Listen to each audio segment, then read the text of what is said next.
you have $500 sitting in your account right now, not invested, not doing anything, just sitting there the way money sits when you haven't decided what to do with it yet. And here's what's about to happen. In the next few days, that $500 is going to disappear. Not stolen, not lost, just spent. A dinner here, a subscription you forgot about, something on sale that felt urgent in the moment. And 3 weeks from now, you will not remember where it went.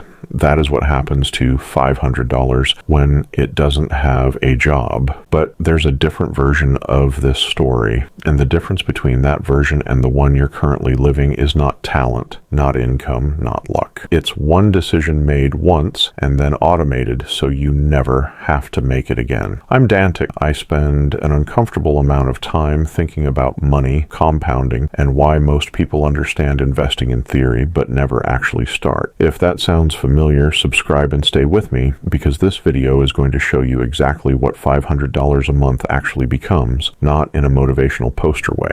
In a real math, real timeline, real life way, let's start with what $500 actually is before we talk about what it becomes. $500 a month is $6,000 a year. That's less than what the average American spends eating out annually. It's less than one car payment multiplied by 12 months for most people. It's roughly what a lot of people spend on subscriptions, convenience purchases, and things they buy because the algorithm showed it to them 4 times. The point isn't to shame any of that. The point is that $500 a month is not an impossible number. It's a real number that exists inside a real budget. The question is whether it becomes wealth or becomes nothing. Not dramatic nothing, ordinary nothing, things you won't remember in 6 months. Now here's where the math starts and where most people check out because it feels abstract. Don't check out. This part is the whole thing.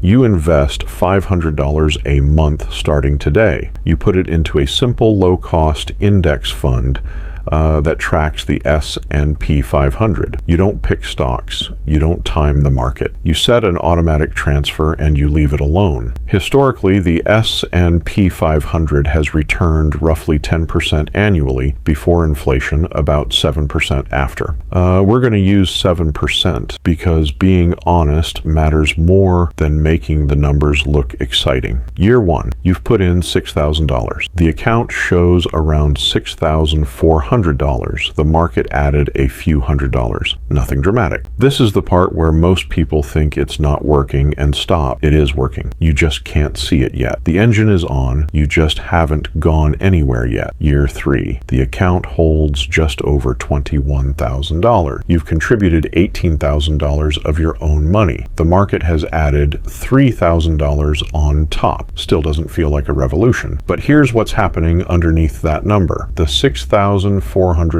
from year 1 is compounding. The contributions from year 2 are compounding. Every layer of money is growing at a different rate because each layer has been in the market longer. This is what compound interest actually looks like from the inside, not a chart. A real balance that is growing faster than the rate at which you're adding to it. Year 5, $42,000. You contributed $30,000. The market gave you $12,000 that required 0 hours of your time, 0 extra work, 0 hustle, just consistency, just not touching it. And here's the thing that changes at year 5 that has nothing to do with the account balance. Your anxiety about money shifts. You're not anxious in the same way. You have a foundation, not a fortune, a foundation. And a foundation changes how you make every other decision because you're no longer operating from pure scarcity. Year 10, $104,000. You've crossed 6 figures. And this is the milestone that matters more than any other in this entire journey. Not because of the number, but because of what happens to the math at this level. At $104,000 generating 7% annually, the account returns roughly $7,300 in a single year. Your annual contribution is $6,000. Read that again. The account is now generating more per year than you are putting in. You have crossed what's called the crossover point. From this moment forward, your money is working harder than you are. You are no longer the primary engine. The compounding is your $500 still matters, but the money already in the account is doing more than the money you're adding. You built something that works without you. Year 15, $200,000. You put in $90,000 of your own money. The market contributed $110,000. For the first time, the market's contribution is bigger than yours. The ratio is shifting, and it will keep shifting in the same direction for as long as you don't interrupt it. Year 20, $312,000. You contributed $120,000 over 2 decades. The account holds $312,000. The compounding